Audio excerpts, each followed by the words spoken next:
Hi friends, welcome to our channel. Lakshmi కంగారు పడిపోతూ ఉంటుంది. వాళ్ళ నాన్న గురించి తలుచుకొని బాధపడుతూ ఉంటుంది. విహారీ వచ్చి చెబుతూ ఉంటాడు.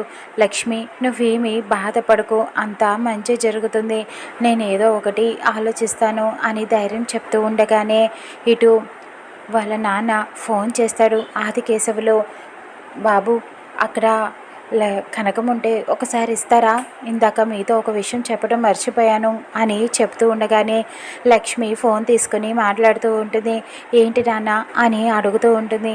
ఇందాక నీకు కంగారులో చెప్పడం మర్చిపోయానమ్మా, పంతులు గారు నీకొక విషయం చెప్పమన్నారు. అక్కడ పిల్లలు పుట్టడానికి సంతానం కోసం పూజ చేయమన్నారు. అక్కడ చెట్టుకి కట్టమని చెప్పారు.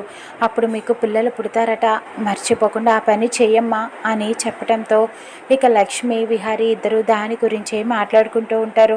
ఏదో ఒకటి చేద్దాం లక్ష్మి అని చెబుతూ ఉండగానే ఈ విషయాలన్నీ కూడా వెనకాతల నుంచి సహస్ర వింటుంది. వీళ్ళిద్దరూ గదిలో ఏం చేస్తున్నారంటూ అలా తొంగి చూస్తూ ఉంటుంది.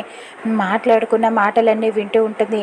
సంతానం కోసం మీరు పూజ చేస్తారా, రేపు పొద్దున్నే గుడికి ఎలా వెళ్తారో నేను చూస్తాను అంటూ అనుకుంటూ ఉంటుంది.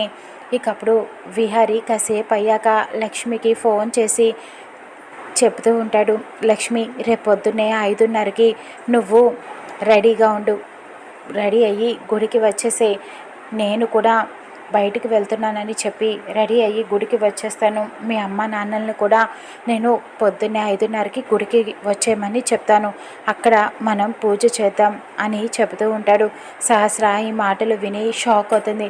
మీరిద్దరూ ఎలా వెళ్తారో గుడికి, అంత పొద్దున్నే నేను చూస్తాను, మీరు గుడికి వెళ్లకుండా ఆపే పని నేను చేస్తాను కదా, పూజ చేస్తారా సంతానం కోసం, ఎలా చేస్తారో నేను చూస్తాను, చూస్తూ ఉండు బావా అంటూ అనుకుంటూ ఉంటుంది. ఇక లక్ష్మి అలానే రెడీ అవ్వటానికి అన్నీ సిద్ధం చేసుకుంటుంది పూజకి. ఇక విహారీ లక్ష్మి ఇద్దరు కూడా సంతానం కోసం పూజ చేస్తారా, లేకపోతే సహస్ర ఏమైనా చేస్తుందా చూద్దాం రానున్న ఎపిసోడ్లో.